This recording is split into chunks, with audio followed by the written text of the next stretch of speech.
दशा बेकार चलती है जब व्यक्ति को यश नहीं मिलता है, जब व्यक्ति को सम्मान नहीं मिलता है, व्यक्ति एक ही जगह अटक कर रह जाता है, उसको सफलता नहीं मिलती है, जब व्यक्ति को बार बार अपयश मिलता है, जब व्यक्ति को बार बार टेंशन आता है, वो डिप्रेशन में पड़ा रहता है, चिंता में पड़ा रहता है, तो शिव जी को केवल दो चीजें ऐसी चढ़ती है जो हमारे भीतर के क्लेशों को, अशांति को, दुख को, तकलीफ को, कष्ट को हमारे भीतर से निकालता है। एक है धतूरा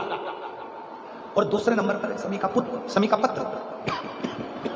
एक धतूरा और दूसरे नंबर पर समी का पत्र। ये जो शमी का पत्र होता है, शमी का जो पत्ता होता है, इस पत्र में इतनी प्रबलता होती है शमी के अंदर कि जैसे कहते हैं शमी की जो लकड़ी होती है अगर वो आगी में डाली जाती है तो वो शमी की लकड़ी आगी में लंबे समय तक चलती है,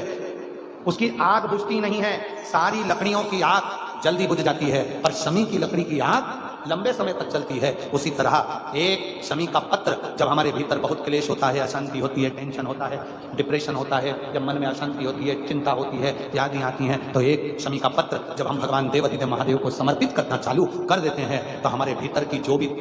तकलीफें हैं, कष्ट हैं, बीमारियां हैं, रोग है, ये सब धीरे धीरे कटना प्रारंभ हो जाता है। एक शमी के पत्र में वो बल होता है, एक धतूरे में वो बल होता है, एक धतूरे में और शमी के पत्र में वो प्रबलता है। धतूरे को भी 3 तरह से चढ़ाया जाता है। जब घर में बहुत क्लेश होता है, अशांति होती है, तो धतूरे को चढ़ाने के बाद शिव जी पे जल चढ़ाया जाता है। जब कोई घर में बड़ी बीमारी आ जाती है और डॉक्टर ने कह दिया कि इसकी तो ऑपरेशन ही कराना पड़ेगा, इसको कहीं ना कहीं तकलीफ ज्यादा ही है और ऐसा लग रहा है कि बहुत तकलीफ में जाएगी ये बीमारी, उस समय पर धतूरे में लाल चंदन और पीला चंदन लगाकर शिव जी को चढ़ाया जाता है। और तीसरे नंबर पर